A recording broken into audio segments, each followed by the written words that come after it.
Y en relación con esto, se puso en contacto conmigo un alma con la que, a través de mi conocido clarividente, tuve la oportunidad de mantener de nuevo una conversación bastante larga, y él accedió a que al menos una parte de esta conversación la hiciera pública. Hay mensajes personales en ella que, sin embargo, me reservo para mí, pero lo que se puede compartir, lo voy a compartir aquí mismo. Y es muy interesante que yo no conocí a esta alma mientras estaba en cuerpo. Sin embargo, así oí hablar de él. Y fue muy interesante para mí conversar con él de esta manera, porque claro, cuando hablaba con mi padre, pues a él obviamente lo conocía mientras estaba en cuerpo, pero a él no. Y le pregunté cómo podía llamarlo, es decir, su nombre era Frigyes mientras estaba en cuerpo, así que Frisivá, estuvimos de acuerdo en ese nombre. Así que ahora me encantaría presentarles mi conversación con el alma de Frisivá, que ya ha cruzado. Entonces, Frisivá comenzó a contar su historia de esta manera, justo después de que se estableció la conexión. Por cierto, me cae muy bien tu papá. Es una persona muy especial, un alma muy buena. Quiere muchísimo a toda su familia. Es tan servicial como lo soy yo. Pero como ya dije, lo mencioné antes, a veces es un poco demasiado. Siempre está inquieto, siempre quiere ir de un lado a otro, siempre quiere entrometerse, quiere intervenir en todo, incluso en aquello que ya va bien, él siempre está en eso, porque para él lo seguro es estar ahí también, tiene que estar presente, y entonces, en el peor de los casos, no interviene ni hace nada, pero si llegara a ser necesario, pues que esté ahí, no vaya a ser que justo no esté cuando se le necesite. Por esa razón, él se encuentra siempre sumamente inquieto y parece que no puede quedarse quieto ni un segundo, mostrando un nerviosismo que lo mantiene moviéndose de un lado a otro durante su rutina diaria. Recibo una orden directa de que tengo que irme ahora. Cuando las cosas que uno hace por libre albedrío parecen desviarse, aunque en el plano superior no estén destinadas a ser así, porque la persona, con su libre voluntad, puede desviar mucho las decisiones originales que el alma asumió. Muchas veces una historia de vida puede descarrilarse así, y los ayudantes celestiales o aquellas almas que asumen este papel de ayuda tienen que intervenir porque la vida de la persona ha cambiado completamente de rumbo. Pero por supuesto, hay personas a las que no se les puede ayudar. Es decir, aunque lleguen los sentimientos, aunque lleguen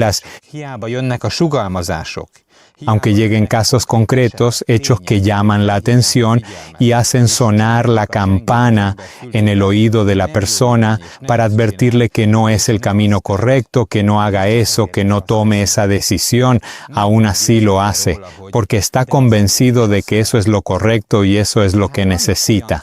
Así que hay cosas que se descarrilan no porque así deban ser, sino porque la persona no percibe las señales. En absoluto escucha estas instrucciones superiores, celestiales, que suelen llegar en forma de sensaciones o intuiciones. En cambio, se lo explica a sí mismo diciendo, esto es una tontería, solo me lo estoy imaginando, esto solo lo genera el miedo o algo por el estilo. Y lo aparta, y no escucha esa voz interior, que en realidad ni siquiera es su propia voz interior, sino que le llega desde arriba. Es en esos momentos cuando los destinos y las vidas humanas se descarrilan. Entonces, la tarea fundamental de la reencarnación es corregir ese descarrilamiento. La persona no empieza su próxima vida con una nueva tarea, sino con lo que arruinó en esta vida, así que lo recibe de nuevo. Por lo tanto, no puede avanzar de nivel, no entra en su nueva vida habiendo progresado, porque tiene que volver a enfrentarse a la tarea que no hizo bien. ¿Puedo preguntar sobre las tareas en el más allá?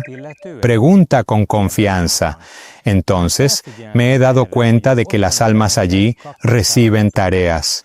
Usted mencionó que, por ejemplo, mi padre tiende a excederse y quiere estar más presente de lo necesario.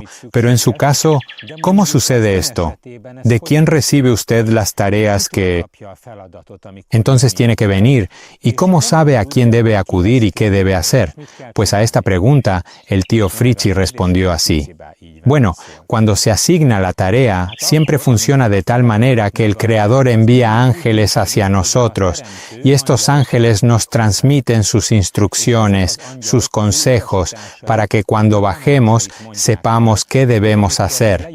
Es decir, da instrucciones precisas y claras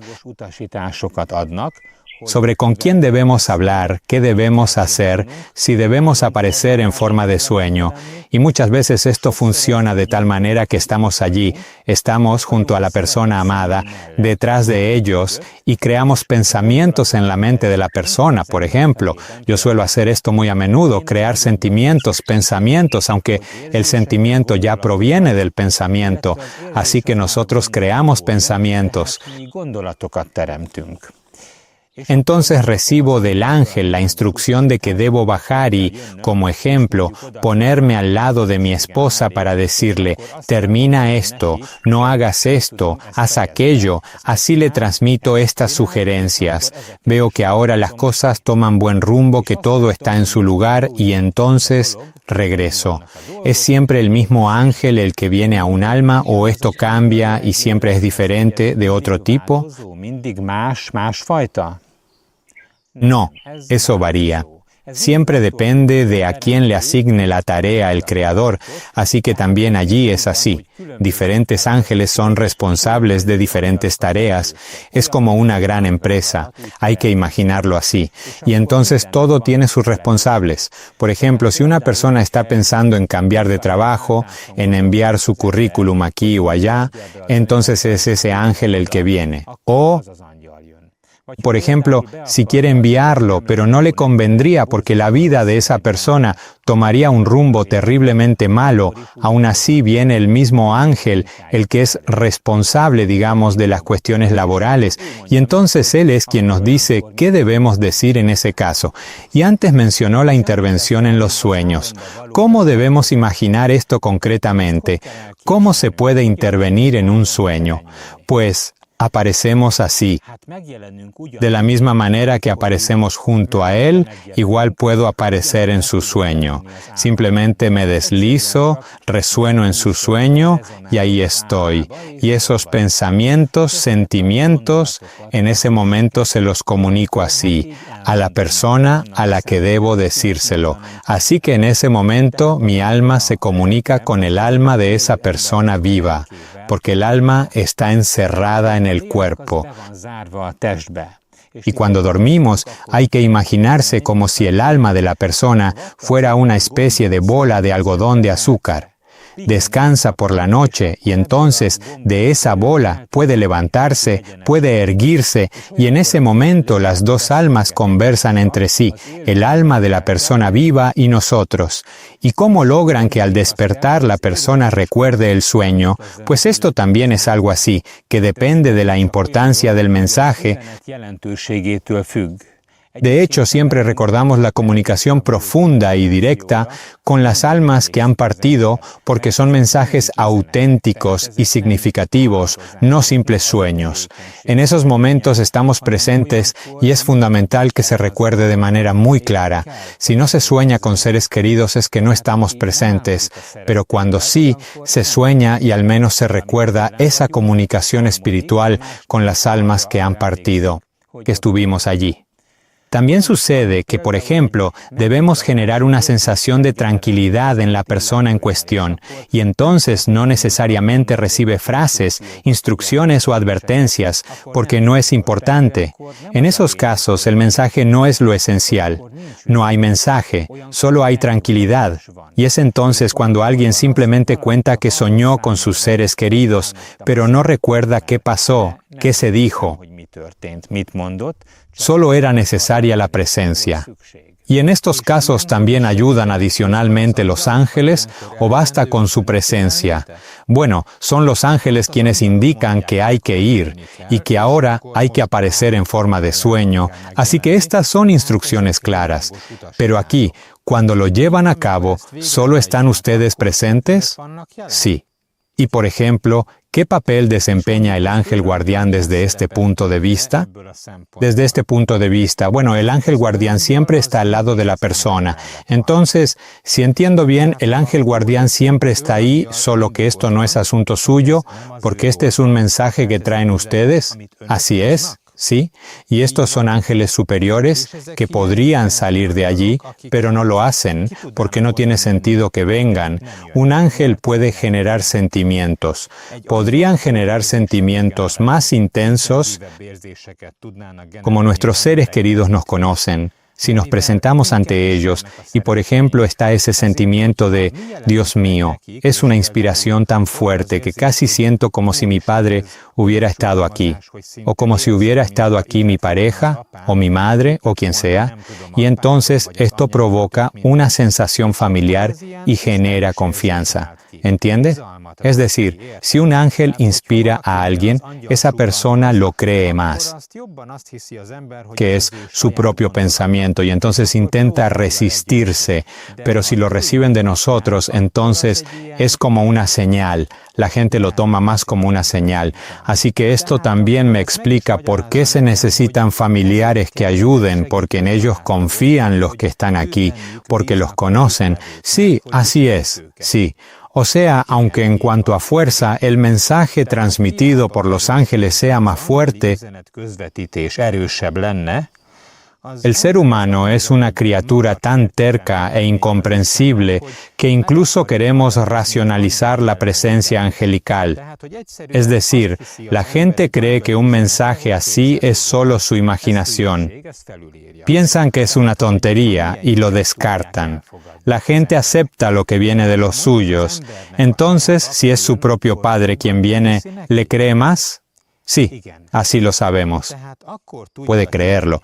Y entonces se pone a pensar, por ejemplo, si seguimos con el tema de cambiar de trabajo, que ya estoy muy harto de este trabajo, y ante la primera oportunidad digo que sí, que me voy allí, pero por ejemplo, ese trabajo al que iría es un ambiente, un entorno que no tendría un buen efecto en mí y podría afectar tanto mi personalidad que, por ejemplo, acabaría divorciándome de mi esposo, supongamos, y entonces eso sería una dirección muy mala. Así que realmente hay que irse de ahí, del trabajo, pero no necesariamente en la primera oportunidad, sino que puede ser la tercera la que sea la adecuada, la que produzca el cambio que se necesita.